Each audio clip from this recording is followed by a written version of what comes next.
목표를 정하면 목표를 정하지 않는 거하고 굉장히 큰 차이가 나죠. 그러니까 목표를 정하면 삶이 좋아져. 목표를 정하면 삶이 좋아진다. 예. 삶의 목표를 정하면 네, 두 가지 유익이 있습니다. 두 가지 유익. 예를 들면 이런 거죠. 온 가족이 차를 타고 어느 식당을 가는 거야. 식당을 가면 뭐 먹으러 갈까? 결정을 안 하고 가면 운전하는 아빠가 차를 빨리 운전할 수 있어요? 없어요? 빨리 운전할 수 없어요. 왜냐면 목적지를 모르니까. 그 동네를 천천히 빙빙빙 도는 거야, 이제. 돌아가다가 목사님 가정 같으면 딸이 아빠 여기 가요. 중국집 가요. 이랬다가 의인 형제가 일식집 가요. 이러다가 못 정하고 가는 거야. 그러다 뭘 하나 딱 정하면 그럼 어떻게 돼요? 두 가지가 중요해지면 하나는 집중이 되고 그 다음에 속도가 납니다. 아빠가 빨리 운전해서 거기로 가게 되고 그 다음에 거기를 가기 위해서 가장 빠른 길을 찾아서 이제 가게 되겠죠. 예. 우리 삶에도 마찬가지로 이 목표가 그만큼 중요해요. 목표는 일생을 붙잡고 갈 목표도 있어야 되지만 어떤 하루의 목표도 있어야 되고 근데 모든 것에 목표가 있으면 좋죠. 그러니까 여러분들 결혼한 부부에게 제가 물어보고 싶습니다. 결혼한 부부의 목표가 뭔가, 둘 사이의 목표가. 그럼 사랑하는 거겠죠. 맞아요? 서로 사랑하는 것. 그러면 그 사랑의 크기가 얼만큼 컸으면 좋겠어요. 이게 목표를 가져야 되는 목표를. 그러니까 제가 이렇게 권면합니다. 결혼하러 오고 제가 이렇게 결혼을 앞둔 청년들에게 그런 얘기를 해줘요. 당신이 알고 있는 가장 아름다운 사랑의 이야기가 있을 거 아니에요. 가장 아름다운 사랑 이야기. 그게 영화일 수도 있고 드라마일 수도 있고 우리가 옛날부터 전래동 동화 이런 거 들은 걸 수도 있죠. 예를 들면 견우와 직녀 이야기라든지 로미오와 줄리엣이라든지 어떤 사랑의 이야기가 있을 거 아니에요. 내가 알고 있는 가장 아름다운 사랑의 이야기보다 우리 부부의 사랑의 이야기를 더 아름답게 적어 나가겠다. 여러분 이게 굉장히 깨끗한 말 아닙니까? 굉장히 깨끗한 결심이에요. 이런 결심을 하고 사는 부부가 더 행복해질까요? 아니면 그냥 우리 적당히 살자, 중간중간 한번 살자 이렇게 사는 부부가 행복해질까요? 이거는 비교가 안 되는 거예요. 비교가. 그런데 저도 누가 이런 걸 가르쳐주질 않았어요. 그러니까 그냥 부부가 사는 줄 알고 애 낳으면은 또 정 때문에 그냥 애 때문에 산다 이런 소리나 했었고 이러니까 세월이 지나고 나면 여기 만약에 부부가 30쌍이 있잖아요. 줄을 쫙 세워. 그럼 우리 문 목사님 한번 대답해 보세요. 문 목사님네 부부가 가장 사랑하는 부부의 순서대로 했을 때 몇 번째쯤 할 것 같아요? 1에서 30 중에 몇 번째쯤? 대답이 매우 곤란하시죠? 네. 네, 몇 등 할 것 같아요? 몇 등? 1번이에요? 1번. 할렐루야. 네, 자, 1번. 기분 나쁘신 분 있나요? 여기서 기분 나쁘신 분? 기분 나쁜 사람이 있어야 돼. 이용철 장은 이런 분들이 벌떡 일어나셔서 아닙니다. 우리가 1번입니다. 이렇게 해야 이게 좋은 부부들이 있는 공동체가 된다는. 무슨 말씀인지 아세요? 목표가 있어야 돼. 그러니까 산수망교회에서 부부 줄을 쫙 세우면 우리 부부가 정말 1등으로 사랑하는 부부가 되자. 정말 아름다운 이야기를 써나가는 그런 부부가 되자. 여러분 그런 결심을 하고 살아야지. 결심을 하고.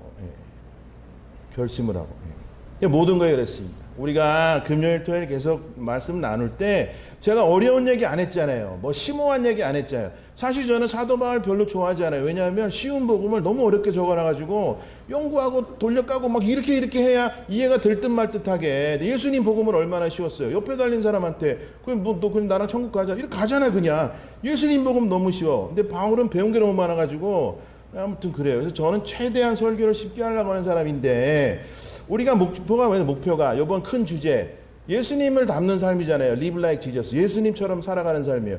그게 여러분의 목표로 결정하셨습니까? 결정하셨어요? 아멘? 그러면 이 목표를 딱 세우면 두 가지가 달라지는 거예요. 하나, 이제부터 속도가 붙습니다. 맞아요? 제가 떠난 이후에도 아마 목사님이 계속 드라이브를 거시겠죠. 그러면 우리가 목표한 대로 이제 갈 수 있도록 여러분들이 결심했기 때문에 속도가 붙는 거예요. 그리고 거기에 포커스가 되는 거예요. 나의 삶이. 모든 것이 예수님 닮는 삶에 초점이 다는 삶이 되어질 줄 여러분 믿으시기 바랍니다. 이제 삶이 아름다워지는 거예요.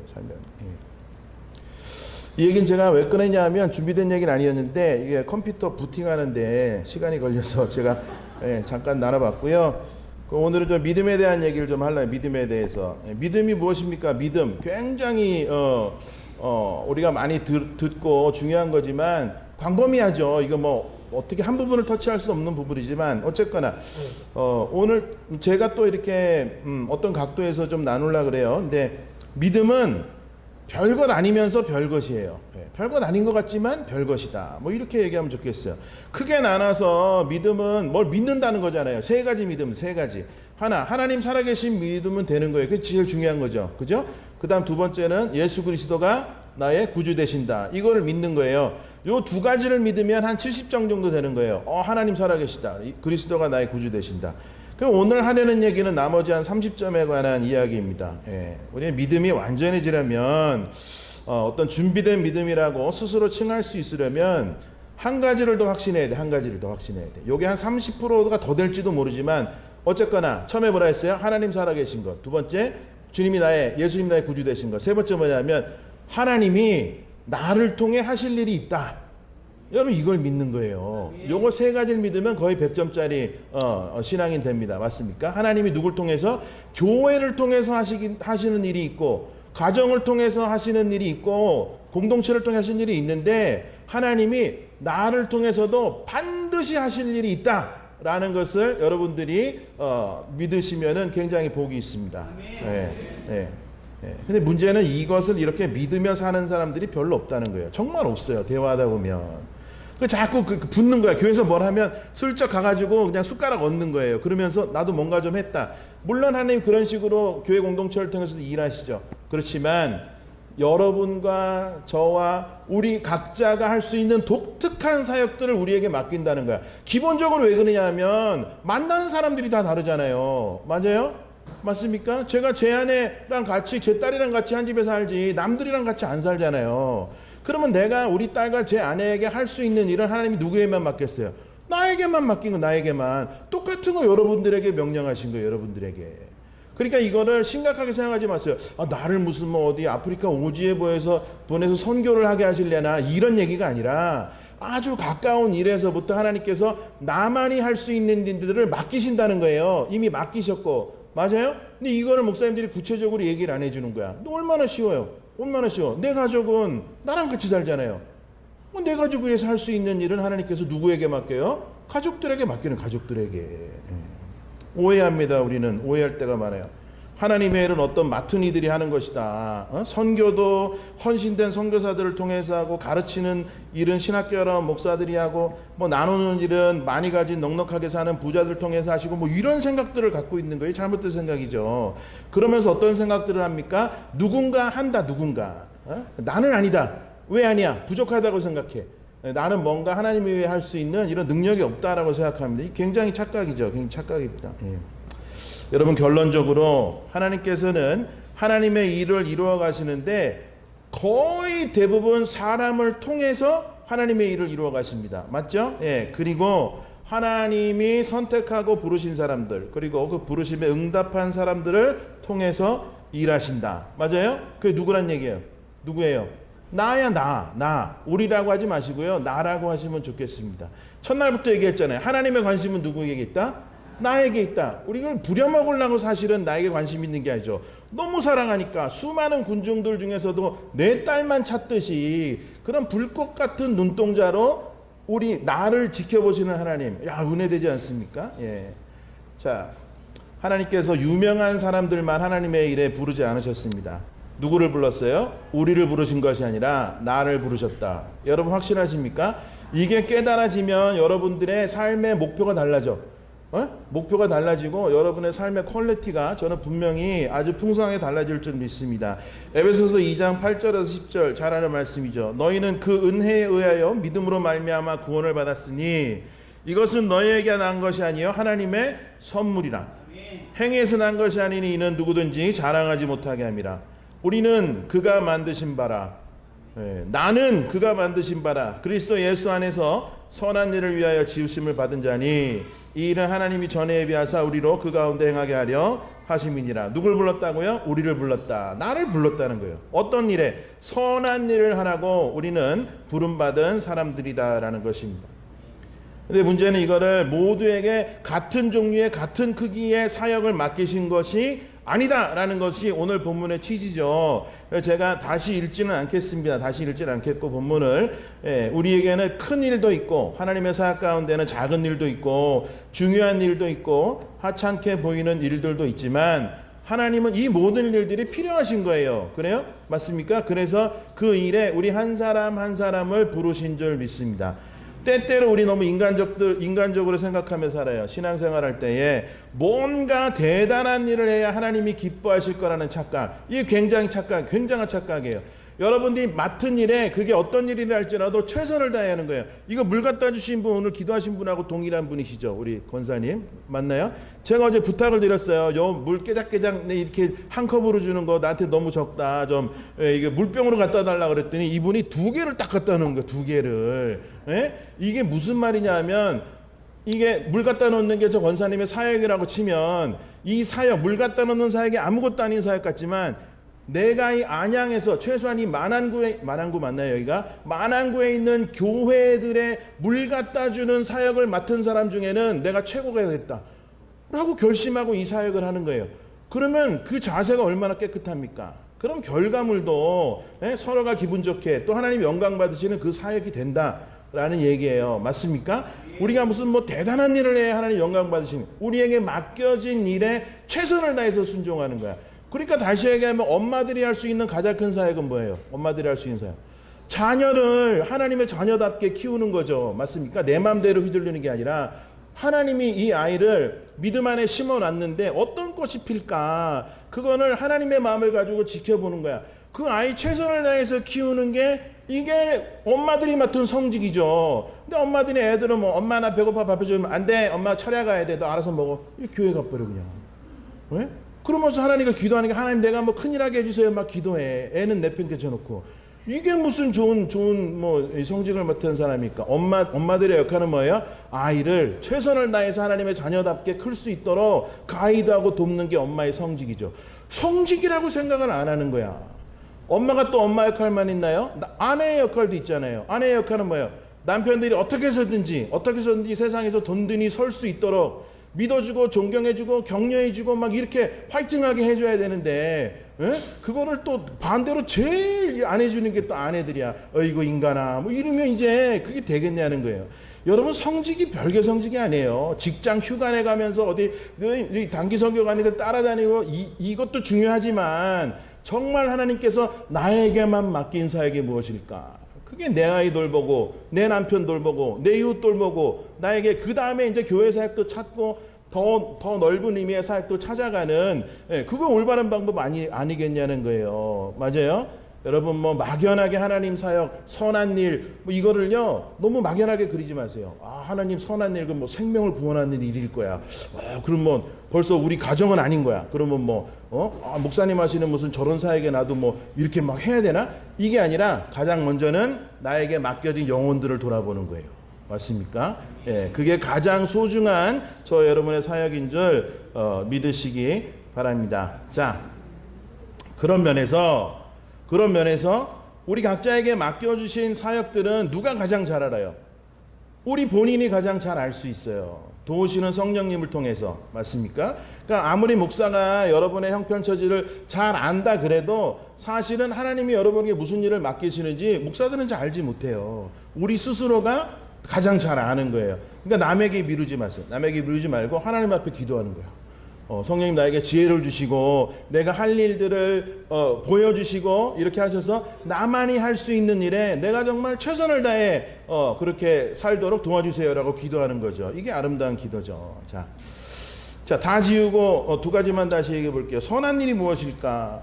복음을 전하는 일 선한 일 맞습니다. 너무 추상적이야. 어제도 제가 어제 오신 분들은 뭐 제가 찬양도 하고 이랬기 때문에 좀 몸이 좀 많이 피곤하고 이래서 좀 쉬려고 목사님한테 제가 한 2-3시까지는 우리 얼굴 보지 맙시다 이래가지고 호텔에서 저거 막 쉬다가 뭐 늦지막히 일어나가지고 이제 밥을 먹으러 이제 나가는데 제가 굉장히 회개했어요. 어제 나가는 길에 어떤 이 아줌마가 뭐 이렇게 휴지하고 뭐를 나눠줘요. 그러면서 저기 선생님 꼭 예수 믿으세요 이러면서 이거 주더라고. 야, 이게 내가 예수 믿게 안 생겼구나. 네, 그래서 좀 회개를 하고 뭐 그냥 여담이지만 아무튼 마트에서 이렇게 전도지 나눠주고 이런 게 귀한 일이죠. 귀한 일입니다. 귀한 일인데 그 휴지 받고 뭐 반가운 얼굴로 웃는다고 그들이 마음을 열고 예수님을 만나게 되겠는가? 사실은 지금은 너무 어려워졌죠. 지금은 그렇게 복음을 들려지는 게 너무 어려운 시대가 되었습니다. 지금은 많이 들으셨겠지만 우리 성도 한 사람 한 사람의 뭐로? 삶으로 복음이 전달되어야 되는 시대에 우리가 살고 있는 거예요. 그래서 첫날 저희가 얘기했잖아요. 같이 나눴잖아요. doing이 아니다. 우리의 being. 우리의 나됨, 내가 정말 나의 나됨, 내 안에 있는 예수 그리스도, 이거를 내 삶으로 표출하고 보여질 때에 그걸 통해서 사람들이 감동을 받게 되는 거죠. 예. 이게 사실은 새롭게 나온 방법이 아니에요. 시대의 변화 따라 새롭게 나온 방법이 아니라 이게 사실 예수님의 방법이었어요. 예수님의 방법. 예수님의 삶을 봅시다. 이 땅에 육신을 입고 하늘 보좌에서 이 땅에 내려오신 것 자체가 선한 일의 시작입니다. 맞습니까? 낮은 곳까지 온 게 선한 일의 시작이죠. 그리고 나서 그분의 행하신 일들을 생각해 봅시다. 물론 회당에서 또 광야에서 사람들 앞에서 하나님의 나라에 대해 선포하시고 가르치시기도 하셨지만 예수님의 사역은 그게 다가 아니었어요. 가만 보면 예수님은 사람들의 삶 속으로 깊이 들어가시기를 즐겨하셨다. 어쩌면 그 일을 위해서 이 땅에 오셨다라고 저는 그렇게 느껴집니다. 사람들과 함께 어울리셨고요. 만나주셨고요. 찾아가셨고 만져주셨고 고쳐주셨고 함께 울어주셨고 기도해 주셨던 분이 예수님의 삶입니다. 맞습니까? 우리는 그냥 그릴 때 뭐 시나고그 뭐 이런 뭐랄까 그 어떤 회당 뭐 이런 데서 말씀 전하는 이런 모습만 생각하는데 실제 예수님의 삶은 그렇지 않았다는 거예요. 예. 그 왕따 당하는 삭개오한테도 너 내려와라. 내가 니네 집 가서 뭐 하루 자고 가자. 이래가지고 뭐 잔치도 하고. 예? 그리고 성경에 나오는 예수님 얼마나 유쾌한 분입니까? 제자들에게도 제자들에게 이름으로 안 부르고 별명으로 부르기를 좋아하셨잖아요. 어떤 제자에게는 너는 뭐 천둥의 아들이다. 뭐 이래가면서 그게 뭐 심각하게 너는 천둥의 아들이다. 뭐 이게 아니에요. 요즘 말로 하면 야, 너 저 바람돌이처럼 생겼다. 야, 너는 바람돌이. 뭐 이렇게 하면서 사람들하고 어울리고 굉장히 정말 완전한 어떤 인간적인 모습으로 사람들과 어울려서 사셨던 분이 우리 주님의 삶의 모습이죠. 뭐 우리는 뭐 범접할 수 없는 어떤 이런 게 주님의 삶이 아니었다는. 이거를 근데 어떻게 또 한국 목사님들은 이상하게 받아들여가지고 어떤 젊은 목사 만났더니 자기는 성도들하고 겸상을 안 한대. 그 내가 살다 이런 또라이를 다 보냈네. 그래서 왜 겸상을 안 합니까? 했더니 급이 다른다는 거야. 급이. 우리는 부름받은 주의 종인데 어떻게 성도랑 겸상을 하면서 밥을 먹냐는 거예요. 그래서 내가 내 진짜 내 더 얘기를 안 할게. 자, 예, 급이 다르긴 뭘 달라요. 예수님의 삶은 낮은 것 정말 이제 저런 데까지 가시나 하는 곳까지 가셔서 그들과 어울리면서 살아냈잖아요. 거룩해야 안 거룩해요? 거룩하죠. 이게 거룩한 거예요. 이게 거룩한 삶이에요. 우리가 예수님의 거룩함을 무슨 겟세마네 동산에서 기도하시는 땀방울이 피방울 때 이런 것만 기억하면서 왜 내 땀은 피가 안 되나 이런 거 하라는 얘기가 아니야. 이런 거 하는 얘기가 아니야. 예수님이 이렇게 정말 낮고 천하고 버림받고 이런 사람들에게까지 기꺼이 가기를 주저하지 않으셨구나. 여러분 이게 거룩인 거예요. 이게 거룩인 거예요. 예. 자, 그래서 예수님을 인격적으로 그렇게 만난 사람들은 누구도 예외 없이 변했습니다. 이게 포인트야. 삭개오도 그랬고 우물가의 여인도 그랬고 가늠하다 잡혀온 여인도 그랬죠. 죽었던 야이로의 딸도 살리셨고 나사로도 살리시고 혈루병 걸린 여인은 옷깃만 잡았는데도 병이 나. 어쨌거나 예수님을 만나면 삶이 좋아졌어. 요번 집회의 포인트가 그거예요. 예수님을 만나면 무조건 삶이 좋아지는 거예요. 우리는 예수님 닮은 삶을 살고 싶다는 게 우리를 만나서 나를 만나는 사람들 삶이 좋아져야 될 거 아니에요. 맞습니까? 이전 것은 다 중요하지 않아. 이전 것은 다 지나갔어. 중요하지 않아. 오늘부터라도 이번에 여러분 결심하시고 우리가 어떤 존재라서 하나님의 형상대로 지음받은 대단한 존재들. 아멘입니까? 그게 저와 여러분이에요. 하나님의 형상대로 지음받은 대단한. 우리는 예수의 형제들로 이 땅에 부름받았어요. 예수님처럼 살아야 될 거 아니에요. 거룩을 해가면서 성경책 옆에 삐고 할렐루야. 이게 거룩이 아니야. 이게 거룩이 아니야. 예. 오늘 문 목사님이 뭐 이렇게 남방 입고 올라와서 사회 본다고 덜 거룩해 보입니까? 예. 또 하나도 그렇지 않아요. 마음의 중심을 보시는 거죠. 근데 이상하게 사람들은 그것도 목사의 그 복장에 굉장히 신경을 써요. 그래서 제가 3일 내내 남방만 입으면 혹시 뒷말 나올까 싶어서 오늘 이렇게 넥타이도 매고 이렇게 나왔는데, 사실 뭐 이거 거룩하고 아닌 거랑 전혀 상관이 없는 거죠. 전혀 상관이 없는 거야. 예. 우리의 삶의 목표가 이래. 우리의 삶의 목표가 이래야 됩니다. 예수님을 만난 사람들이 예외 없이 그들의 삶이 좋아졌듯이, 살아났듯이, 나를 만나는 사람들도 어떻게 해서든지 살려내겠다. 아멘? 예, 삶이 좋아지게 하겠다로 다가가는 거예요. 이게 준비된 믿음의 핵심이 바로 이것입니다. 예, 핵심이 이것입니다. 그래서 가장 가까운 사람부터 우리가 이거를 실천하며 적용하며 살아가는 거예요. 한번 부부 사이가 있으면 한번 생각해 보세요. 아내와 남편, 예, 만날 확률이 몇 분의 몇인가요? 몇 분의 몇이야? 40억 분의 1 정도 되잖아. 40억 분의 1의 확률로 만나서 하나님이 짝지어준 부부일진데, 이게 기적이 아니에요. 이게 놀라운 하나님의 섭리죠. 놀라운 하나님의 섭리. 예.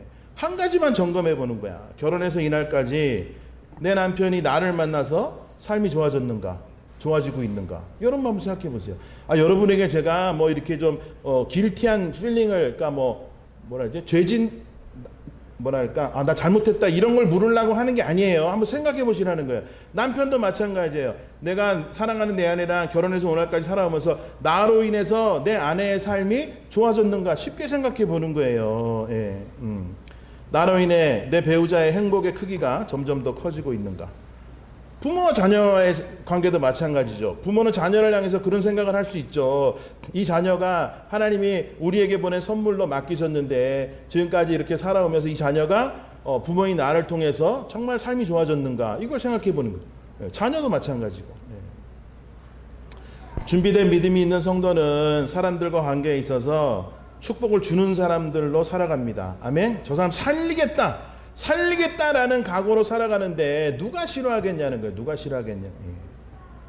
제가 이렇게 교회 사역, 담임 목사 사역을, 저는 사실 이런 말씀 좀 그렇지만 나이 50이 되던 해에 제가 담임 목회 사역은 은퇴를 했어요. 얼리 리타이어를 했어요. 그래서 저는 영적 성장, spiritual growing, 영적 성장하는 일에 하나님 보내시는 것을 언니랑 하겠다. 이제 순종하는 동시에 담임 목사 사역하는 거는 이제 은퇴를 하고 뭐 이렇게 살아가는데, 저의 사역의 중심은 뭐냐면은 도움이 필요한 곳엔 간다.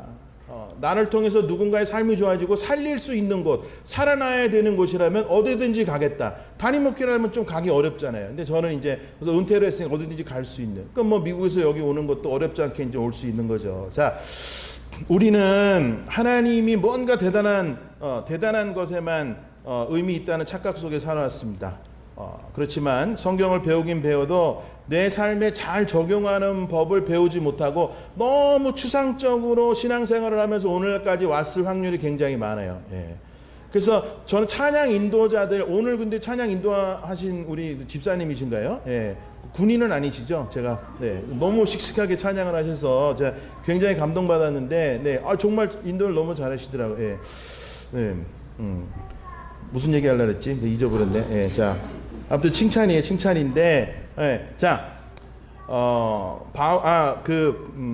바울은 디모데 후서 2장에서 크리스찬이라면 이런 모습이어야 한다는 이야기를 위해 5가지 모델을 제시합니다. 3절에서는 군사로 비유하고, 5절에는 경기하는 선수로, 6절에는 씨 뿌리고 가꾸고 추수하는 농부로 비유합니다. 15절에는 부끄러울 것 없는 일꾼, 20절에 오늘 말씀 크기가 다른 그릇으로 비유하기도 하고, 고린도전서 4장에는 또 맡은 청지기로, 고린도서 5장에는 그리스도의 대사, 사신, 이렇게 역할을 비유해요. 예수님은 우리의 역할을 무엇에 비유합니까? 마태복음 4장에 사람을 낚는 어부로, 마태복음 5장에 빛으로 소금으로, 포도나무에 붙어있는 가지로, 베드로는 베드로전서 2장에 보면 리빙스톤, 산돌로 비유하기도 하고, 거룩한 제사장이다, 나그네다, 다 좋아, 다 좋은데 이 모델들 중에서 한 가지를 골라서 나는 글쎄 군사가 되자, 뭐가 되자, 이런 것도 좋지만 근본적으로 우리가 명심해야 될 핵심은 하나예요. 그건 뭐냐면 그런 어떤 역할들보다는 내 주위를 보는 거야. 내 주위를 보고 나에게 맡겨진 영혼들과의 관계 속에서 나는 그들의 삶을 좋아지게 하겠다라는 것, 이거 하나 결심하면 훨씬 쉽잖아요. 쉽지 않습니까? 이거 하나 오늘 같이 결심할 수 있기를 간절히 부탁드립니다. 그렇게 되면 내가 어디를 가든지 어떤 상황이 되든 누구를 만나든 하나님의 일을 하는 사람으로 살아갈 수 있게 된다는 거예요. 내 한마디 말도 누군가를 살리고 위로하고 돕는 일에 쓰임받을 수 있다면 그게 귀한 일 아니겠습니까? 그게 귀한 일 아니겠는가? 내 작은 섬김이 누군가를 살리는 일에 쓰임받았다면 그게 하나님이 기뻐하시는 사역인 줄 믿으시기 바랍니다. 교회도 마찬가지예요. 제가 오늘 교회에 들어올 때 두 가지를 결심하고 들어와. 두 가지를 결심하고. 뭐냐면 누구를 만날지는 몰라 내가. 그렇지만 내가 이 교회에 들어와서 만나는 사람들 그 누구라도 나 때문에 삶이 나빠지면 안 돼. 내가 그들의 삶이 좋아지게 하고 영원히 살아나는 일에 내가 할 수 있는 대로 최선을 다하겠다. 할 수 있는 일이 뭐가 있을까요? 할 수 있는 일이 그들을 관심 있게 바라보는 거죠. 무시하지 않는 거고 반갑게 맞아주는 거고 한번 웃어주는 거고 맞습니까? 할 수 있으면 끌어안아주는 거고 아무 일도 아닌 것 같지만 그것을 내가 결심하고 여러분들 모두가 결심하는 이런 공동체가 된다고 생각해 보세요. 얼마나 아름다운 공동체가 되겠는가.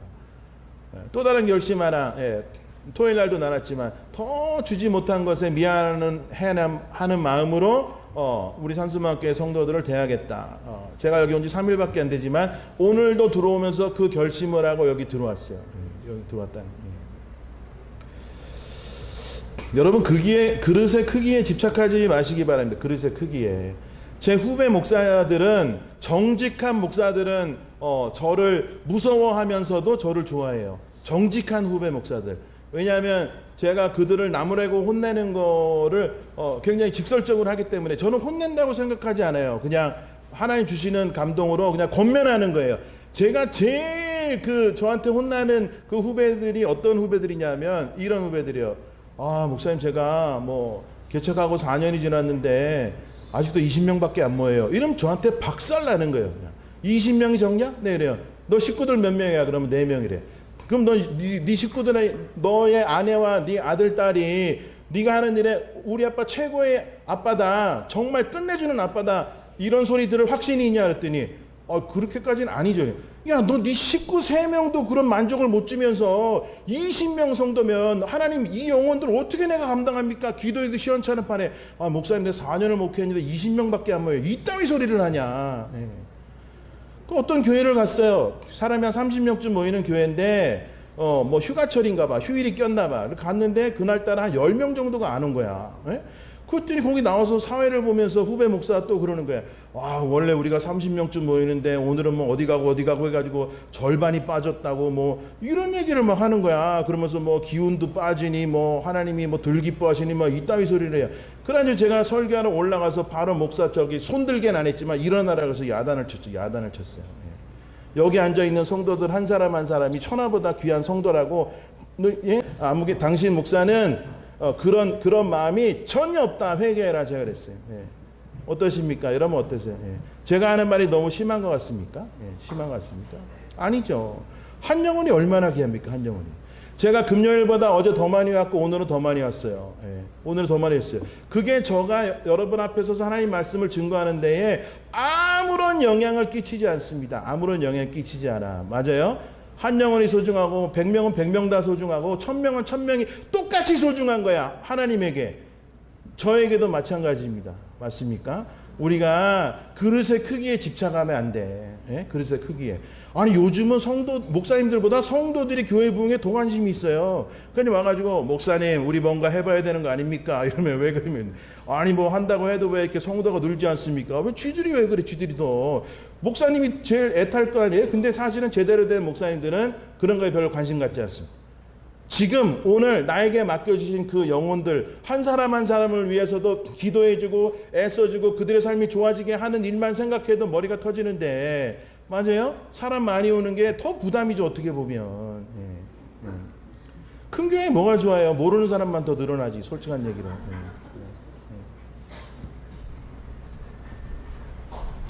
우리 산수만교회는 이미 훌륭한 교회입니다. 아멘? 하나님이 더 성장시켜주면 감사한 거예요. 그렇지만 이대로도 충분히 감사. 아멘입니까? 설령 무슨 뭐 이사를 가는 사람이 생기고 좀 준다 할지라도 그래도 상관없이 똑같이 다 소중한 영혼이고 우리 모두에게 조금도 그 감사의 핀트가 벗어나면 안 돼. 이건 누가 주는 생각이에요? 하나님 주시는 생각이 아니에요. 맞습니까? 서로를 기뻐해야 돼. 서로를 기뻐해야 돼. 제가 여러분만 보느라고 이쪽을 잘 못 봤는데 함께라서 행복합니다. 이거 얼마나 좋은 말입니까? 얼마나 좋은 말이야. 근데 그 앞에 어떤 말을 들으면 완전해지는지 아세요? 그리스도와 함께라서 행복합니다. 그럼 몇 점이에요? 100점짜리잖아요. 그리스도와 함께라서 행복하지 않은 사람 있나요? 근데 만약에 당신과 함께라서 행복합니다 그러면 절반은 맞고 절반은 아니야. 왜냐하면 공동체에서 좋아하는 사람도 있는데 미운 이도 있단 말이야. 미운 사람 생각하면 저희와 동행하는 건 별론데 이런 생각이 들 수 있어. 그렇지만 그리스도와 함께라면 행복합니다. 그런데 그리스도를 닮아가려는 너와 내가 함께함이 행복입니다. 이렇게 하면 말이 돼야 안 돼요? 이건 말이 되는 거야. 아멘입니까? 그래서 네가 잘해야 내가 행복한 것이 아니라 내가 예수를 닮아가기 위해서 애써. 너도 애써. 그런 사람들이 모인 공동체는 이 말이 그냥 자연히 성립이 되는 거예요. 여러분, 우리 스스로에 대해서 대단한 믿음을 구사할 수 있는 인물이 되게 해달라고 기도하지 마세요. 이게 플라스틱 컵이잖아요. 플라스틱 물병. 근데 뭐 이제 제품이니까 제가 민노라고 먹어요. 깨끗하다고 생각하고. 금그릇이 있어, 금그릇이. 강사 목사 왔다고 어서 이제 뭐 금그릇을 하나 꺼내다가 떡 봤는데 뭐 녹슬어 있고, 거기 막 먼지 껴 있고 막 이래. 근데 목사님 이거 금그릇이에요. 물 따라주면 제가 먹겠어요? 안 먹겠어요? 안 먹어. 뭐 금이라도 내가 먹겠냐고 그거를. 됐어요 이러고 1불짜리 뭐 이거 한 500원 하네. 500원짜리 이물을 깨끗하게 먹죠. 하나님 어떠시겠냐는 거예요. 겉만 번지르는 몇천 명 교회가 모인다 할지라도 그 안에 정말 진실한 성도들이 하나님 눈에 보이지 않아. 그러면 사용해 안 해? 사용 안 할지도 몰라요. 굉장히 무서운 말이에요. 그렇지만 단 목사님이 사모 하나 앉혀놓고 예배드리는 그 교회라도 그 안에 정말 깨끗한 순전한 믿음이 그 목사 부부에게 있다면 하나님 그 교회에 들어 쓰시지 않겠느냐. 아멘입니까? 이 산소만 교회가 뭐 한 100여 명 모일 것 같아요. 제 생각에는 적어요 커요. 여러분 감당이 안 되는 크기예요. 그거 아십니까? 정직한 목사가 그 성도들을 대할 때에 100명만 돼도 감당이 안 되는 크기라고. 감당이 안 되는 크기. 여러분 욕심내지 마세요. 성도도 많아지면 목사님이 여러분들 위해서 1시간 기도해 줄 거 점점 줄어. 그러니까 사실은 그렇다고 성도 줄여달라고 기도하라는 얘기는 아니지만 모든 상황에 감사해야죠. 100명일 때도 감사. 아멘. 200명일 때도 감사. 언제나 감사하는 거예요.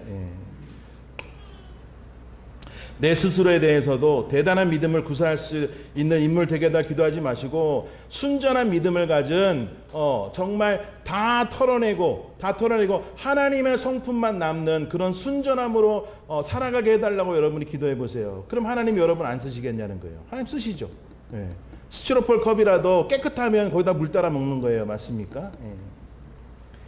자녀들을 위해서도 그렇게 기도하시기 바랍니다. 내 자녀가 뭐 훌륭한 사람 돼서 영향력을 끼치고. 사실 큰 교회 가면 그런 얘기들을 너무 많이 해요. 그래가지고 때 되면은 애들도 혹사시켜 막 특세 이래가지고 오늘은 자는 애들도 다 들쳐업고 오세요. 그들이 뭘 모르는 것 같지만 내가 한번 기도해주면 하나님의 복이 그들에게 임합니다. 뭐 이러는 거야. 근데 여러분들 잘 생각해 보세요. 그게 진심일 수도 있지만 이게 사기치는 목사님들도 많아요. 그래가지고 그 다 데려오면은 뭐만 자랑해요? 우리 교회 몇 명 왔다. 이거 자랑하는 거야. 특세를 했더니 애들 다 와가지고 뭐 평소에는 50명 나오는데 특세 때는 500명이 나왔어. 뭐 이런 거 자랑하려고. 내 자녀를 위해서 어떻게 기도하면 좋겠습니까?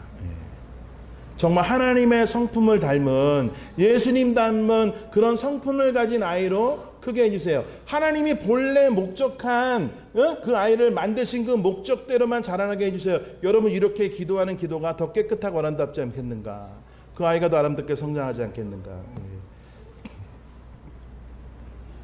말 나온 김에 제가 딸이 하나 있는데 17살이에요. 이번에 미국은 뭐 9월 학기니까 이번에 고등학교를 졸업했어요. 고등학교 졸업하고 이제 대학이 결정돼서 이제 9월부터 대학을 가게 되는데 저는 아이 태어날 때부터 정말 그렇게 기도했어요. 이 아이를 만나면 내 딸을 만나는 사람들, 얘가 30살 때도 친구들이 있을 거 아니에요. 그 아이들도 얘나를 통해서 그 아이들의 삶이 좋아지는 그런 일에 쓰임받는 아이 되게 해달라. 뭐 이렇게.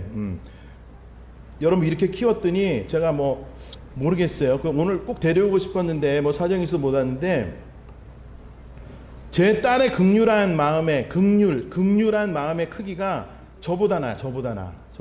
예. 언젠가 우리 딸이 한 중학생 나이쯤 됐는데, 저희 지역 목회자 가정이 한 20-30가정, 우리 교단 목회자 가정 수련회가 있었어요. 가족 수련회. 그 참석을 했어. 한 20가정 참석했는데, 제가 하루 이틀을 가만히 지켜보니까 평소에 이제 늘 목회자 자녀들이 같이 만나니까 친한 애들이 있을 거 아니에요. 뭐 진아란 애도 있고 뭐 누구도 있고 친한 애들이 있는데, 수련회 때 걔네들하고는 안 노는 거예요. 그러면서 낯선 애하고만 놀아. 그 제가 이제 그 아이하고만 붙어 있길래 이유를 물어봤어요. 야, 얘네 이리 와봐. 이래가지고 너는 왜 진아랑 안 놀고 쟤네랑 안 놀고 처음 보는 애랑 노니? 이렇게 얘기했더니 애가 뭐라는지 아세요? 아빠, 쟤 어디서 왔는지 알아? 언제부터 왔는지 알아? 나도 처음 보는 애다. 이랬더니 얼마 전에 타주에서 이사를 와가지고 이제 그 엄마 아빠가 어느 교회에서 사역을 하게 됐다는 거예요. 그래서 물어보니까 아는 애가 하나도 없고 친구도 하나도 없고 그렇다는 거예요. 그래서 했더니, 그러니까 내가 안 놀아주면 쟤는 아무하고도 안 놀아. 못 놀아. 그래서 나는 쟤랑 놀아줘야 돼. 와, 제가 여러분 진짜 내 딸이지만 대견하더라고요. 야, 너 진짜 그래서 쟤랑 노는 거야? 했더니 그렇다는 거예요. 예, 그렇다는 거예요. 이 남의 딸 얘기라고 감동도 없고 참. 자, 한 4-5년 전쯤에 제가 한국 방문했다가 미국 돌아가는 길에 4-5년 전에 우리 딸이 13살 요때죠. 비행기를 탔는데 어떤 어르신 부부가 탔어요. 우리 이장로님 뭐 연세쯤 되는 부부가 이제 떡 탔는데, 물어봤어요. 제가 뭐 어디 가시는 길이에요? 뭐 집으로 가시는 거예요? 여행을 가시는 거예요? 뭐 그랬더니 자녀 집에 방문하러 간다는 거예요. 놀랍게도 이 어른들이 80 정도 되신 분들인데 비행기를 태어나 처음 타본대. 정말 그런 분이 있더라고. 비행기 태어나 처음 타본대. 그래서 LA 도착하면 아들 부부가 마중을 나온다는 거예요. 그러시냐고 이제 바로 옆자리에 저희가 앉았어요. 그런데 비행기를 떡 탔는데 이분들이 비행기를 처음 타니까 아는 게 하나도 없는 거예요. 안전벨트를 맬 줄도 모르고, 그 다음에 이게 밥할 때 테이블 올라오는 거 그것도 모르고, 슬리퍼 봉투를 나눠주는데 이게 뭔지도 모르고 막 이렇게 갸우뚱갸우뚱 하시는 거예요. 그랬더니 우리 딸이 앉아있다가 벨트 딱 풀고 일어나더니, 할아버지 이거는요 슬리퍼예요. 벗어서 신으시면 되고요. 뭐 할아버지 이거는 밥 이렇게 하는 거예요. 해주고, 할아버지 이거 필요하면 이거 누르세요. 또 할아버지가 뭐 이렇게 하니까 신문 보실래요? 그래서 신문 갖다 주고 뭐 그거를 막 하고 있는 거예요. 그러니까 딸이 뭘 생각한 거예요? 이 어른들이 처음 탔다니까 어설프잖아. 그러니까 내가 할 수 있는 일은 뭐라도 도와줘야 되겠다. 제가 정말 감동이 오지 않겠습니까? 그래서 제가 딸한테 한마디 했어요. 야, 아빠한테나 잘해. 내 한마디. 자, 그렇게 얘기하면서도 속으로는 이제 딸이 막, 왜 그래? 뭐 이러지만 속으로는 이제 뿌듯하다. 이제 그 얘기죠. 그래서, 야, 진짜 딸 잘 키웠다. 딸 잘 키웠다. 스스로 좀, 뭐 그 정도 뭐 자랑해도 되지 않겠습니까? 예, 그래, 예. 내가 왜 이러지? 자, 근데 아무튼 그분들이 비행기 내리기 직전에 이런 말을 합니다. 이 아이는 이 세상에서 태어난 아이가 아닌 것 같다, 이런 얘기를 해요. 그 노인 부부가 내리면서 이 아이들은 천상세계에서는 이런 아이가 나올 것 같지 않은 아이인데, 선생님은 참 복 받으셨어요. 이렇게 얘기를 하는 거예요. 그래서 뭐 과찬이십니다. 이제 이렇게 했는데, 그러면서 뭐라 그러냐면, 우리 집이 어디냐요? 그래서 우리는 LA가 집이다 이러면서 가는 거야. 근데 그 어르신들이 갑자기 지갑을 열더니 내가 뭐라도 해주고 싶은데 뭐 가진 게 아무것도 없는데 한국 돈이 있다는 거예요. 한국 돈. 달러는 아직 없고 한국 돈이 있는데 이거라도 내가 딸한테 이렇게 주고 싶다 이러면서 주시는 거예요. 그 꽤 뭐 큰 돈이었는데 우리 딸이 받았을까요? 안 받았을까요? 당연히 받았죠. 왜 안 받아요, 그거를? 당연히 받았지. 예. 받았죠. 왜 안 받아요, 그거를? 예. 그분들이 정성껏 또 생각해서 감사하는 마음으로 준 거는 받죠. 우리가 하나님을 할 때도 마찬가지 아닙니까? 기쁨으로 감당하면 하나님께서 우리에게 기쁨도 주시고 때때로 필요한 것들보다 넘치도록 주신 분 하나님 아니신가? 그 저는 주는 거에도 인색하지 않지만 받는 것도 인색하지 않습니다. 누가 주면 그냥 받아요. 준다는데 왜 안 받아요? 야, 이 훈련을 어떻게 시킨 거야? 안 받는데요, 교인들은. 대단한데. 자, 여튼 제가 우리 딸의 삶의 자세를 보면서 하나만 더 얘기할게요. 사실 이걸 자랑으로 드리는 말씀이 아니에요. 드리는 말씀이 아니라 정말 제가 이렇게 먼저 이렇게 살아본 사람으로서 어떻게 보면 경험을 얘기해 드리는 거죠. 근데 사람에게뿐만 아니라 저희 딸은 동물한테도 그렇게 하면 동물들도 그렇게 섬기는 거야. 이게 무슨 말이냐면 저희 딸이 이번에 학교를 진학하는데 애니멀 사이언스라는 과를 진학해요. 뭐 동물과학 뭐 이런 거죠. 그러면 한 6년 7년을 공부하면 목표는 수의사가 되는 게 목표예요. 수의사가 되는 게. 어쨌거나 원래 어려서부터 동물을 사랑하는데 그래서 어려서부터 자원봉사를 많이 다녔어요. 자원봉사. 그러면은 미국의 대표적인 자원봉사 할 수 있는 게 뭐가 있냐면 개들 있잖아요. 개들 이제 누가 버린 개 이런 개들을 모아놓고 키우는 자선단체에서 입양을 시키는 그런 사람들이 어떤 마트 한 켠에 이렇게 야드에다가 판을 꾸며놓고 개를 한 20마리 갖다 놔요. 그리고 나서 입양을 원하는 사람들이 와서 보고 마음에 드는 개가 있으면은 그 사인하고 돈 좀 내고 이제 가져가는 거예요. 근데 자원봉사가 필요한 거야. 그 자원봉사자 애들은 가면 그 개들이 오줌도 싸고 막 이래야 되니까 시간에 한 번씩 개 이렇게 끌고 나가서 산책도 시켜주고 오줌도 싸게 하고 뭐 이제 이런 일을 하는 거예요. 그래서 저희 딸이 그거를 매주 토요일마다 가가지고 자원봉사를 하는 거예요. 이제 그 입양센터에서 자원봉사를 하는 거야. 그런데 한 몇 주를 가더니 저한테 아빠 하고 싶은 얘기가 있대. 뭔데? 그랬더니 자기는 개들을 그냥 데리고 나와서 이렇게 하는 것보다 그 케이지 안에, 그 개장 안에 있는 개들이 너무 좀 외롭고 불쌍해 보인다는 거야. 그래서 했더니 나 저 안에 들어가서 저 개들하고 놀아주면 안 돼? 이러는 거야. 내가 야, 저 똥오줌 다 있어야 돼. 그 자기는 상관없대. 자기 상관없고 엄마한테 비밀로 해달래. 왜냐면 뭐 묻으면 엄마 싫어하니까. 그 자기 서로 놀고. 그게 아빠가 허락하는 게 아니다. 그래서 그 단체에 이렇게 가장 수장이 되는 백인 할아버지가 있었어요. 그 할아버지한테 얘기했어요. 예, 얘 내 딸인데 얘가 뭘 또 물어보는 게 있다. 뭐냐는 거예요. 그래서 이 개들이 불쌍해 보여서 특히 어리고 새끼 개들 있잖아요. 우리 딸이 그 안에 가서 좀 같이 놀아주고 싶은데 개장 안에 들어가도 되겠냐 했더니 할아버지가 막 웃더니 자기 이거 28년인가 하는 동안 이렇게 물어보는 애는 처음 봤다는 거예요. Of course! 문 열어서 들어가는 거야. 그 문을 열고 딱 들어가지고 그 개들하고 놀아주는 거예요. 똥오줌 다 묻히면서 놀아주는 거예요. 야, 제가 그걸 보면서 뭐를 느꼈을까요? 예수님이 그러셨구나. 제가 우리 딸의 극렬함을 통해서 그게 느껴져요. 예수님이 그냥 이렇게 우리 곁에 안 오시고도 말씀으로 기적 베푸시면서 우리를 돕고 하실 수 있는데 왜 굳이 이 땅에까지 오셔서 이 땅에까지 오셔서 그런 형편없는 그런 환경에 있는 우리들 곁에까지 오셔서 제 딸이 그 개들 똥 묻히면서도 놀아주듯이 우리와 같이 어울려서 지내주셨다는 거예요. 이게 은혜 아닙니까? 제가 우리 딸을 보면서 네가 낫다. 35년째 목회하는 나보다 네가 낫다. 네 안에 정말 하나님의 긍휼함이 있구나. 제가 저는 우리 딸한테 공부해라, 뭐 되라 이런 얘기를 생전해 본 적이 없어요. 그래서 제가 나는 우리 딸 자랑스러워. 계속 그렇게만 자라줬으면 좋겠어. 이렇게 딸을 통해 예수님을 봅니다. 저도 한때는 큰 그릇 되게 해달라고 많이 기도했습니다. 명분은 확실하죠. 제가 몸이 크니까 몸에 큰 만큼 큰 목사가 됐으면 좋겠다. 보이면서 유명한 목사 되면 더 영향력 있는 이런 거 막 유명한 성악가가 되면 하나님이 더 영광 받으시는 보다 많은 사람에게 복음을 전할 수 있는 그런 성악가로 쓰임 받지 않겠는가 이러면서 하나님을 협박하면서 막 기도하는 거야. 출세 안 시켜주시면 결국 누가 손해입니까? 하나님만 손해입니다. 이런 협박하는 이런 극악무도한 이런 기도를 제가 하면서 20, 30대를 보냈단 말이에요. 그리고 청년부를 맡았을 때도 그 청년들 모아놓고 이방 비전을 꿈꾸려면 크게 꿈꿔라. 유명한 사람 되라. 영향력 있는 사람 목표를 해라. 지금 생각하면요. 그 청년들 다시 다 찾아가서 무릎 꿇고 제가 사과하고 싶어요. 그때는 내가 정말 아무것도 몰랐다. 사과한다. 근데 정말 그러고 싶은 심정이에요. 어느 날 깨달아진 거예요. 어느 날. 나는 왜 나를 높여달라고 그렇게 기도하고 있을까? 이미 하나님이 나를 엄청난 존재로 여겨주시고 높여주시고 만들어주셔서 이 땅에 살게 하시는데 우리를 어디까지 높여주셨습니까? 우리 어떤 사람들이에요? 하나님의 은혜 안에 있지 않은 시절에 우리는 어떤 사람이었습니까? 에베소서 2장 말씀이죠. 여러분도 전에는 허물과 죄로 죽었던 사람들입니다. 누구에게요? 저와 여러분 얘기 아닙니까? 그때 여러분은 허물과 죄 가운데서 이 세상의 풍조를 따라 살고 공중의 권세를 잡은 통치자 마귀죠. 곧 지금 불순종의 자식들 가운데서 작용하는 그 악한 영을 따라 살았습니다.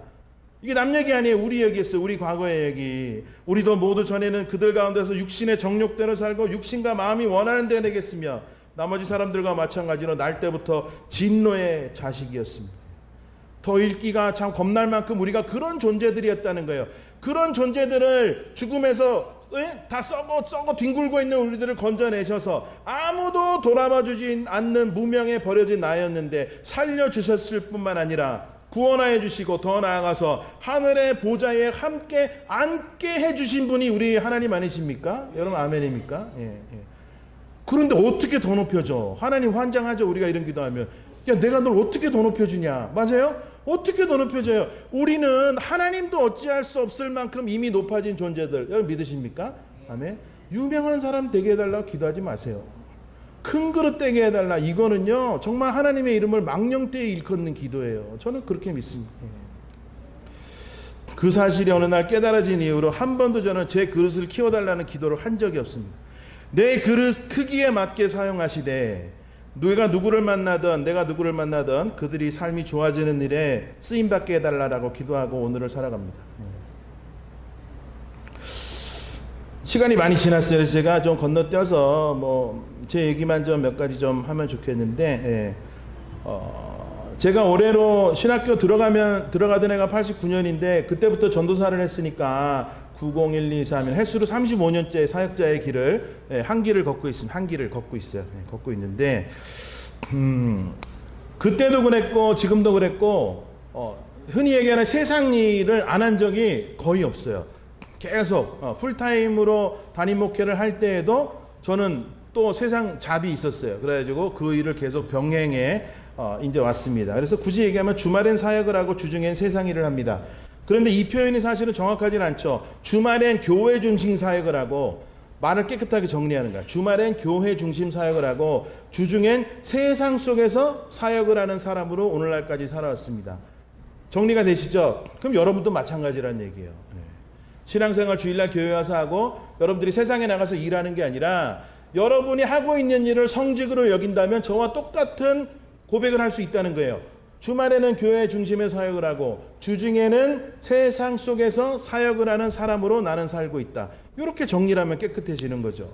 제가 어떤 일 하게 생겼어요? 아까 영어로는 살짝 말씀하셨는데 제가 미국에서 알아주는 주방장. 예, 좀 어울리죠? 예, 안 어울려요? 예, 주방장. 일주일에 4일을 일합니다. 일주일에 4일. 일식집에서 주방장을 일해요. 주방장이 이게 굉장한 권력이 있어요. 이래가지고 가게 문 닫는 것도 우리 마음이에요. 8시 만에 클로즈인데도 내 기분 우울하면 한 8시 10분쯤 오늘 심하이 딱 이러면은 모든 사람들이 심하이 이러고 일 딱 닫는 거야. 내가 심하이 있냐 누가 오다 받으면 나한테 이제 혼납니다. 아주 아무튼 그런 주방장을 하는데 한국에서 사역할 때도 제가 이제 수원시립합창단 이런 데서도 같이 이제 이런 전문 음악가로 또 하면서 살아가고 교회 사역하고 미국에 가서도 안 해본 일이 없어요. 웨어하우스에서도 일해보고 학교 청소도 하고 식당 설거지도 해보고 한글학교 교사도 해보고 도나스 가게 배달원도 해보고 그러면서도 한 번도 사역을 쉰 적이 없죠. 예, 그리고 지금도 사역은 당연히 하면서 동시에 식당 주방장 일을 한 지가 이제 한 7년, 8년 정도 됩니다. 7년, 8년 정도. 예. 지금 4일을 일합니다. 4일을. 제가 식당에 일하러 들어갈 때 2가지를 결심하고 가요. 이제 다 알 거 아니에요. 뭘 결심해요? 나로 인해 같이 일하는 인플로이들, 같이 일하는 동료들의 삶이 어떻게 돼야 돼요? 좋아져야 돼요. 이걸 다른 말은 뭐냐면 내가 일터에서 만나는 모든 사람이 수단이에요, 목적이에요. 내 삶의 목적이 되는 거야. 나는 그 누구도 이용하지 않겠다라는 결심을 하고 식당에 들어갑니다. 그리고 더 주지 못한 것에 미안해하는 마음으로 그들을 대하겠다라는 결심을 어디서 해요? 일터에 차 몰고 가서 딱 주차장에서 그 결심을 매일 하고 일터에 들어갑니다. 일터에 들어가. 지금 일하는 일터에는 저는 주방에서 이제 히스패닉 그러니까 온두라스나 멕시코나 이런 데서 온 이런 그런 사람들하고 같이 일을 하고 그다음에 홀 그러니까 뭐라 그러죠?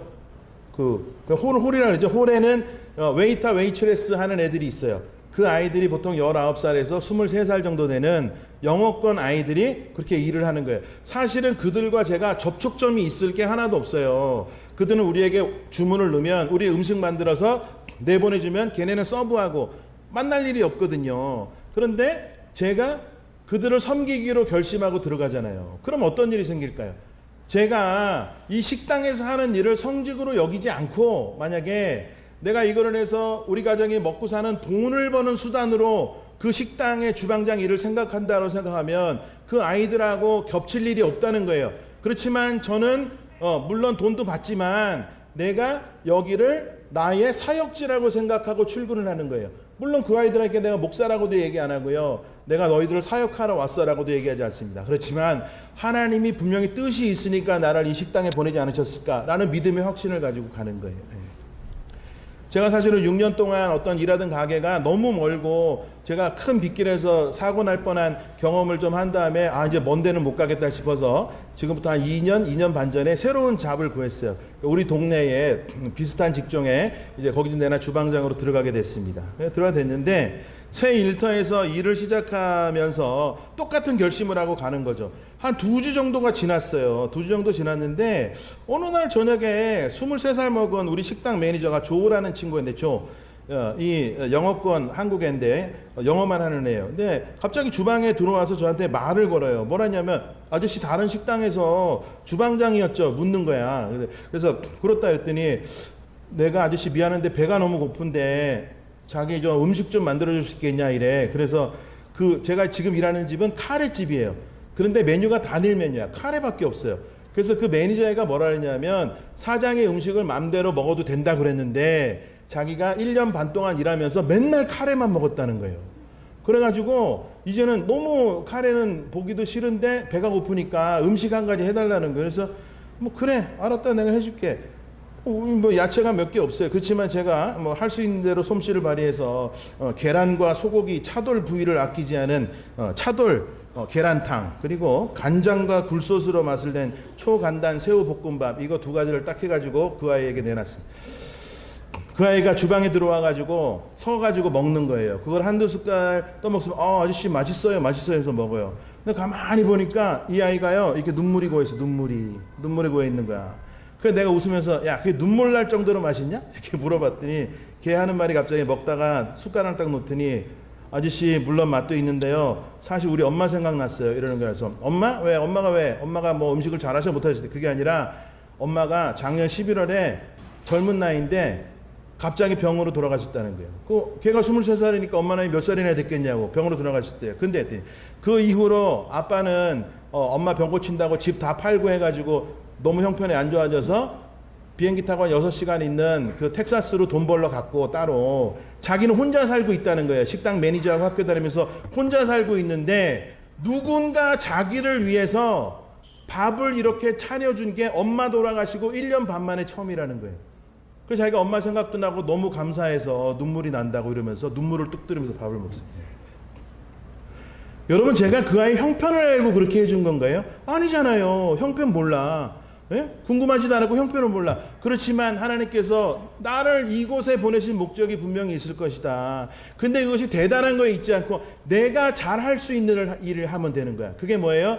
19살, 23살 그렇게 되는 아이들을 인격적으로 대해주고 그들의 삶이 더 좋아지게 하는데 내가 어른으로서 꼰대듯 하지 않고 잘 가이드를 해주는 게 나의 역할이 아니겠는가. 그러는 취지로 밥을 한 끼 해줬는데 그 아이에게는 그게 큰 어떤 그 치유와 상처가 좀 회복되는 그런 일이 이제 생겼다는 거예요. 그 다음부터 제가 결심했죠. 사장한테 이제 물어보고 내가 얘들 맨날 밥 해줘도 되겠냐 했더니 맘대로 해주시라는 거예요. 제가 일하는 날에는 정말 단 한 끼도 아이들 밥을 안 해준 적이 없어요. 그러면 하나, 둘, 셋, 넷, 다, 여섯 보통 7인분 밥을 해줘야 되는 거예요. 점심, 저녁 때. 근데 기꺼이 아이들 해줍니다. 아무리 바빠도 손님 메뉴가 밀려도 아이들 밥은 꼭 해줍니다. 그렇게 제가 지금 그 가게에서 사회락을 했습니다. 그랬더니 그 아이가 어느 날 세월이 지나서 어느 날 저에게 크리스마스 때 선물을 건네요. 선물을 건네는데 정말 수백 불짜리 칼 세트를 저에게 선물을 줬어요. 제가 칼 되게 좋아하는데 그냥 줬길래 제가 야 이건 도로 가져가라. 선물이 너무 과하다 그랬더니 그게 아니라 옛날에 칼 회사에서 일할 때 자기가 급여랑 보너스 같이 받은 건데 아저씨가 걔는 목사인지 모르고 그 당시에 아저씨가 이거 좋아할 것 같으니까 자기가 준다는 거예요. 근데 칼도 칼이었지만 거기에 영어로 적은 카드 한 장이 저의 마음을 울립니다. 영어로. 번역하면 대충 이런 거예요. 나도 어른이 되면 아저씨 같은 사람이 되고 싶어요. 그리고 나도 크리스찬이지만 진짜 더 좋은 크리스찬으로 살아가고 싶어요. 라는 그런 카드를 나에게 딱 준 거예요. 제가 여러분 저를 지금 여러분에게 자랑하는 게 아니에요. 자랑하는 게 절대는 아니에요. 무슨 얘기를 하고 있습니까 제가. 그 아이는 지금도 저와의 영적인 관계를 맺으면서 그 아이 한 명을 위해서 제가 예배를 드려줍니다. 한 명을 위해서. 세상에 하찮은 일이란 없다라는 얘기를 제가 하고 있는 거예요. 여러분 세상에 하찮은 일이란 없어요. 하찮은 일은 없어요. 하나님이 보실 때 한찮게 여기는 일이라는 건 없다는 거예요. 여러분 믿으십니까? 반대로 하나님의 입장에서는 이거 큰일, 귀한 일, 선한 일, 요거는 좀 덜 중요한 일, 이런 일이 있어요. 없다는 거예요. 없다는 거예요. 우리가 어느 위치에 있든지 내가 할 수 있는 일 최선을 다해서 그 영혼을 살리겠다는 마음을 가지고 다가가면 밥 한 끼 지어주는 일이 누군가에게는 천국을 맛보게 하고 상처를 회복시켜 줄 수 있는 그런 놀라운 사역이 저와 여러분을 통해서 일어날 수 있다라는 얘기입니다.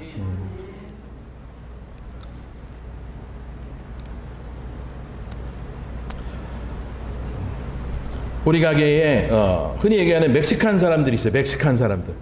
근데 이제 무시하죠. 멕시칸들 무시해요. 이런 말씀도 그렇지만 한국 사람들이 참 인종차별이 심한 것 같아. 그래서 멕시코, 온두라스, 엘살바도르 이런 데서 온 사람들이 영어도 잘 못하고 신분도 좀 애매하고 이러니까 막 무시를 하는 거예요. 그 친구들 무시를 해. 근데 저는 식당 일하면서 그 친구들을 똑같이 인격적으로 대하지 않은 적이 한 번도 없어요. 그래서 어린 웨이터, 웨이트레스 이런 애들이 저한테 많이 혼나죠. 왜냐하면 와서 그릇 툭툭 던지고 가고 이러면 제가 불러다가 야, 너 애들한테 사과해. 이거 왜 던져? 조심히 놓고 가고 니들이 치우고 가고 이렇게 해라. 꼭 교육을 합니다. 제가 처음에 이제 1년 반 전에 2년쯤 된다. 그 식당에 또 가니까 온두라스에서 온 모녀가 일을 하는 거야. 모녀가. 저보다 좀 어리지만 모녀가 일을 하는데 제가 하이그로 인사했더니 웃지도 않아요. 자기 일만 하면서 웃지도 않아. 그러다가 제가 이제 첫날부터 이제 밥을 해가지고 걔네를 줬어요. 먹어라 이랬더니 눈치를 막 보더니 안 먹겠대. 안 먹겠다는 거야. 믿지를 못하는 거예요. 저의 호의를 믿지를 못하는 거야. 아무튼 중간 얘기를 다 빼버리고 그들과 일하기 시작한 지 2, 3주가 지났어. 여러분 어떤 일이 일어났을 것 같아? 어떤 일이 일어났을 것 같아? 제가 저쪽에서 문을 열고 출근을 하잖아요. 그러면 이 온두라스 여자 모녀 둘이서 이렇게 보고 있다가 제가 저쪽에서 출근을 하면 박수를 쳐요. 주방에서 내가 들어오면 에이마스 이러면서 박수를 칩니다. 박수를 쳐요. 여러분 이게 가능한 일입니까? 가능한 일이에요. 이것도 제가 정말 저 자랑하는 게 아니에요. 제가 그들을 인격적으로 대해주고 그들에게 정말 하나님의 사랑을 말로 걸로 니네 예수 안 믿으면 지옥 간다 뭐 이런 얘기하는 게 아니라 삶으로 내가 할 수 있는 일로 그들로 최선을 다해서 하나님의 사랑을 가지고 대하니까 그 아이들이 이제 그 사랑을 아는 거예요. 그 아이들이. 제가 들어 박수 친다니까요. 심지어는 제가 4일 일하니까 3일은 다른 주방장이 있을 거 아니에요. 근데 걔네들이 시프트를 돌다 보면 저랑 일하는 날이 있고 다른 주방장이랑 일하는 날이 있어요. 그 사장이 저한테 형님이라 그러는데 형님 미치겠어요. 왜 했더니 온두라스 걔네들이 일 바꿔달라고 그런다고. 왜 했더니 형님 일하는 날만 일하고 싶다 그런다는 거예요. 그러니까 제가 그런 생각하죠. 내가 잘 살고 있구나. 하나님 분명히 나에게 일을 맡기시는 일을 내가 잘하고 있고. 오늘 제가 제목을 일터선교회라는 거창한 제목을 적었지만 사실은 우리 목사님 일터선교회 전문가시죠. 그러니까 저는 그런 어떤 강의할 만한 이런 자격도 없고 그렇지만 저는 그냥 제가 지금 살고 있는 삶에 대해서 여러분과 나누고 있습니다. 여러분의 삶도 다르지 않다고 생각합니다. 교회에 오면 교회 일이 따로 있고 세상 속에서는 벌어먹기 위해서 해라고 이게 아니라는 거예요. 여러분이 일터에서 만나는 사람들이 하나님께서 여러분의 맡기신 사역하라고 맡기신 영혼들인 줄 믿으시기 바랍니다. 여러분의 일터가 선교지예요. 그거 하나 깨달으면 되는 거예요. 학생이 있다면 여러분이 가는 학교가 여러분의 선교지요. 만나는 사람들이 여러분이 케어해야 될 영혼들인 줄을 잊지 않을 수 있기를 바랍니다. 세상에는 여러 가지 일이 있지만 천하고 귀한 일이 없어요. 그런 관점에서 보면 우리가 하고 있는 모든 일을 성직이라고 여기고 한다면 그 모든 일들이 가장 가치 있는 일이 되는 거예요. 부끄럽지 않고 창피할 이유도 없고 누군가 지극히 작은 자 한 사람에게라도 나를 통해 예수 그리스도의 십자가가 보여줄 수 있다면 그것으로 누구는 만족한다? 내 부모, 내 형제, 내 남편, 내 아내는 만족하지 못한다 할지라도 하나님은 흐뭇하게 나를 바라보신다. 아멘입니까? 그럼 됐잖아. 그럼 됐잖아. 예. 그것으로 충분히 감사할 수 있습니다. 아무도 빼앗아갈 수 없는 하나님의 그 큰 은혜를 받은 누구? 나. 은혜 받은 자답게 사는 것이 내 삶의 목표가 되어야 됩니다. 끊어질 수 없는 그 하나님의 사랑을 받은 자답게 사는 것을 목표로 삼는 저 여러분 모두 되기를 주의 이름으로 간절히 축원합니다. 이 포스트 코로나 시대에 정말 어려운 이웃들이 얼마나 많은지 몰라요. 우리가 나도 어렵죠. 물론 우리가 다 어렵지만 더 어려운 사람들이 있다는 거예요. 그들을 살리는 일에 나를 부르셨고 우리 가정을 부르셨고 우리 교회 공동체를 부르신 줄 정말 여러분들 믿으시기 바랍니다. 어제 말씀드렸잖아. 뭘 하기로 결정하면 뭐라 그랬어요? 기분 좋게 하는 거야. 여러분들이 아멘 했다면 그 살리는 일에 우리를 부르셨다면 정말 기분 좋게 하는 거야. 목사님이 앞장서서 합시다 그러면 안 할 사람은 빠지세요. 예. 뭐 합시다 그러면 안 할 사람 빠져. 근데 꼭 말 많은 사람 안 하는 사람이 말이 많아. 뭐 이런데 뭐 저걸 왜 하나 저러나 이를 안 할 거면 그냥 이거 딱 하고 그냥 빠지면 돼. 그냥 할 사람 따라가면은 기분 좋게 하는 거야. 맞아요? 얼마나 깨끗한 사역이 되겠네. 그렇지만 그 모든 것의 시작은 어디서부터? 내 배우자, 내 자녀, 내 부모, 내 형제, 그 다음에 내 교회를 섬기는 일, 그리고 내가 있는 그곳에서부터 우리의 사역이 펼쳐져야 할 줄 믿습니다. 그 부르심을 믿는 믿음 위에 하나님께서 권능을 부어주실 것입니다. 여러분과 또 우리 산수만교회를 위해 앞으로도 좋아지고 회복되고 살아날 영혼들을 저는 간절히 기대합니다. 이제 정말 이제 한 페이지 남았어요. 우린 하나님의 자녀입니다. 아멘. 예수 그리스도의 형제들 믿습니까? 하나님의 자녀가 되게 해달라고 기도할 필요가 없습니다. 하나님의 자녀답게 이 땅에서 살아가는 것이 저와 여러분의 목표가 되는 줄 믿습니다. 예수님처럼 살아갑시다. 아멘. 네, 할 수 있습니다. 해야 됩니다. 그리고 무엇보다 잘하고 계십니다. 네, 너를 살리는 일에 온전히 쓰임받게 되는 나, 우리, 그리고 우리의 가정들, 우리 소망교회 공동체 되기를 주님의 이름으로 간절히 축원합니다. 안녕. 네, 박수. 왜 박수를 치죠? 네, 박수 치네. 네. 그 하나님이 보낸 천사 같잖아. 여러분들 별로 박수 안 치니까 또. 자, 그래요. 제가 잠깐 기도하고, 저는 말씀 마치도록 하겠습니다. 하나님 아무것도 아닌 것 같지만 그것도 저의 오만이고 또 어설픈 겸손이었음을 고백합니다.